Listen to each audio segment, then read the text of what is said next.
Hello students, welcome back to Lore of the Iron Kings with me, Professor Caster. Today we'll be talking about some Khadoran special jacks. And I call them special because they were both made from a chassis that gives them the ability of Pathfinder, using a heavy boiler that allows them to put a little more power in their moves as well, making these two particular jacks ideal for the forest battles, especially in Thornwood, and the Bloodstone marches where the ground is not always stable to be able to run around for most Khadoran jacks, who are very limited in their amount of movement. But these guys are different. These guys are speed incarnate, at least considering they are Khadoran jacks. So in retrospect, they're all pretty slow, but these guys are speedier than the rest. Of course, we were talking about the Kodiak and the Growler. And let's begin with the Kodiak, since it was the first rendition of this particular chassis.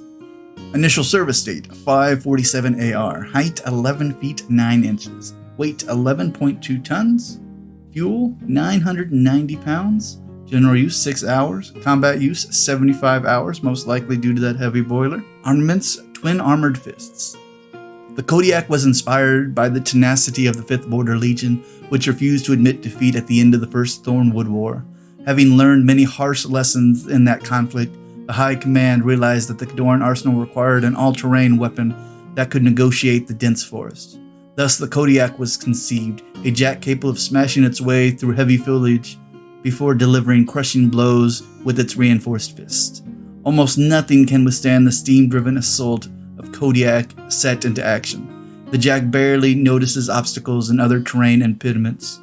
Its huge boiler grants the jack increased speed as needed to traverse the span of the battlefield, and enables the Kodiak to exhale clouds of superheated vapor to scald nearby troops and envelop itself in a broiling fog. Once battle is met, the Kodiak's hammer-like fists are powerful enough to crumple the steel plating of heavy Warjack hulls.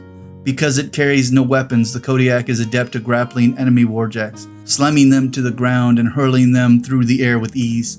With such wide utility, the Kodiak can be found in service throughout the Motherland's armies, as staunch a fighter as the soldiers that gave rise to it.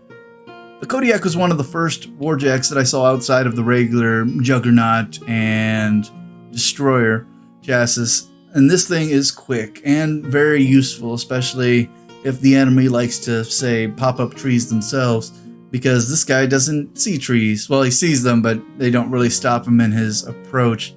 His heavy boiler, of course, makes him move at least a little bit faster. His vent steam, I've seen broil men alive, and yeah, it's usually not ideal to be this close to him, because unlike some explosions, his steam will stay active for quite a while, even scolding people that just happen to just walk by where he just was. And yeah, it's pretty gross to try to get through that. And his ability with his fist just being open fist and just having armored stuff on the end of it does give him a lot of utility and be able to throw people and wrestle people. And outside of lore, and MK3 used to allow him to grapple people's weapon arms and just beat on them without them being able to use their weapons. So that was very useful back in like Mark 1. But speaking of the marks, let's see what the difference is between Mark 3 and Mark 4 of the Kodiak. As per usual, the speed of a Kodiak is a 4, and his mat is 7. No rat anymore, because, well, he doesn't have any ranged weapons, so it's not necessary for him. Still defense 10, still armor 20. He still is a heavy boiler, which gives him a +2 speed while running, so he still gets going pretty quick, and much quicker in Mark 4, since the average speed is a +5 movement instead of just double speed, which gets this guy up to an 11 speed, which is still, pretty magnificent for him. And his vent steam is still pretty much the same. However, it's a little smaller now, since all cloud effects have now moved down to a 3-inch template as well. So just a little less than his original Mark III. That was a 4 template. But it still is a auto POW 12 to anybody within his range, both living and dead models. And it stays active for 1 round, so that's a good amount of steam waiting for people to run into. He still has Smash and Grab as his double armored fist chain attack, so after he hits a model twice, he can pick him up and chuck him if he so chooses.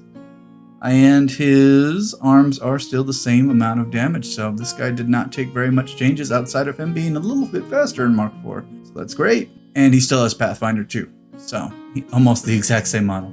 Let's move on. Let's get into the Growler, Khador Heavy Warjack. Initial service date 605 AR, height 11 feet 11 inches, weight 11.8 tons, fuel load 1,050 pounds, general use 6 hours, combat use 70 hours, most likely due to the heavier boiler. Armaments, this guy gets an autocannon and piston hammer. We'll go over that in a moment of what those entail. Unhindered by terrain, this deceptively fast machine often leads the charge into enemy lines. The heavy Warjack can charge across or through any obstacle in its way, with bursts of speed unexpected from anything its size and weight. Such capabilities make the Growler ideal for supporting fast-moving Khadoran forces. Since this Warjack first entered service in 605 AR, the Khadoran Mechanic Assembly has produced the design in ever greater number to bolster the nation's fighting forces across Western Amoran.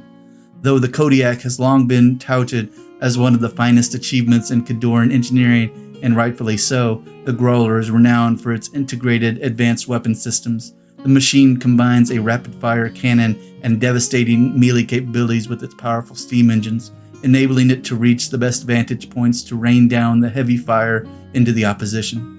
Growler cannon can deliver a truly withering rate of fire, even in close combat, while its thunderous piston hammer strikes with the force of falling comets, pounding targets into scrap or stringy pulp. The concussive force of the hammer can easily knock aside any target, leaving it vulnerable to a full fury of the Warjack's autocannon.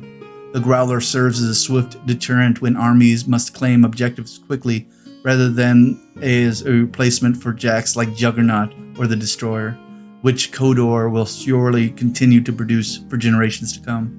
Typically, the mighty Warjack is deployed as part of a Warcaster's battle group at the head of the Khadoran advance, and along with the nation's disputed border, where its mobility and sheer firepower can be used to greatest effect. While the ability to swiftly traverse any terrain, the Growler has been especially valuable to the Motherland's forces in Thornwood and other challenging landscapes. And this guy is a no-joke type of Warjack. His hammer fist flies through anything. It's the equivalent of an axe. However, his piston actually has the concussive force to slam people just hitting them, or at least knock them down and push them back, which for any Khadoran Jack, the moment you knock somebody down, it does a lot better for you since you do not have a super high mat. Also, his autocannon shoots a lot. It is a autocannon D3+2, which means he can start pumping out 5 power 12 shots, which can clear out most small units, or low armored units for that tech. Also, he has dual attack, which in the Mark IV, all Warjacks have dual attack, so it's not super special for this guy yet. But, you know, back then it was actually making this guy crazy good. And he has a heavy boiler too, which means he runs in Mark IV at an 11 as well. But let's discuss his Mark III to Mark IV changes, shall we? Alrighty. Looks like his autocannon is only a D3+1 this time instead of D3+2. However, that is because a lot of people that use the autocannon style weapons have something called volume fire now, which means their attack and damage rolls are increased depending on how large the base size is. In this one, he actually gains a +1 to his attack and damage rolls, making his rat a 5, which is really good for a Warjack and Khador, and his damage is a 13. However, when he's attacking a large base model, it actually goes up to a rat of 6 and a POW 14, which makes him a killer of Warjacks now with that cannon at a D3+1 shot. So that's very good to start weathering down people with any kind of weapon like this. Also, he has Gunfighter. Well, not Gunfighter. They have 2 different versions of guns now. They have one gun that allows you to shoot outside of melee into somebody else that's near you, or they have your gun that can shoot in melee with you and not suffer any negative effects. He has the not suffering any negative effects while using his gun on the person he's attacking, which is great because, you know, you can just clear right through him. Outside of this, his stat line is almost identical. Still a speed 4, a mat 7, defense 10, arm 20, Of course, all Warjacks and Warbeasts have dual attack now. He still has an open fist, of course, so he can pick people up, throw them around, do whatever he needs to do with that. And then his piston hammer is still the same. However, his piston hammer has a +2 reach weapon now on it, which allows him to get a little bit more range. Not sure if they're going to nerf that. They probably will, but we'll see what happens since he just came out, and they usually get these guys pretty good when they just come out. Still a POW 18, and still has the ram ability on it, which pushes somebody back 1 inch, knocks them down, and allows him to move up 1 inch to follow. So he is still a super deadly Warjack, although he is one of the more expensive Warjacks outside of character Warjacks, which, you know, as you're probably aware, points matter in this game, and he is worth every point. Alrighty, class, well, that does it for the specialty jacks of the Khadoran army. Next time we talk about the Khadoran Warjacks, we'll actually be going over all the Khadoran character Warjacks, all the Khadoran jacks that have had their cortexes etched with some kind of character. So we will be going over those next time we go over Khodor. But next week, we're actually going to be finishing out the heavy wolds for the Circle Oberos, so look forward to reading through their lore as well. Alright, also a special thank you to Privateer Press for letting us read their phenomenal lore, and a special thank you to you guys who listen and download and watch and like and comment and subscribe to the channel. Without you guys, there'd be no point reading these, but with you, here we are. Also, as homework as always, please let your friends and fellow gamers know so we can keep increasing the class size and keep this train rolling. As well, please make any comments if you want to hear about anybody who's not in the Khodor or Circle Oberos sphere. We will make a video on them as quickly as we can to kind of flesh out more of the Iron Kingdom's lore a little quicker, but it really depends on your guys' comments, so let me know, ask questions, let's get it going. And as always, class dismissed.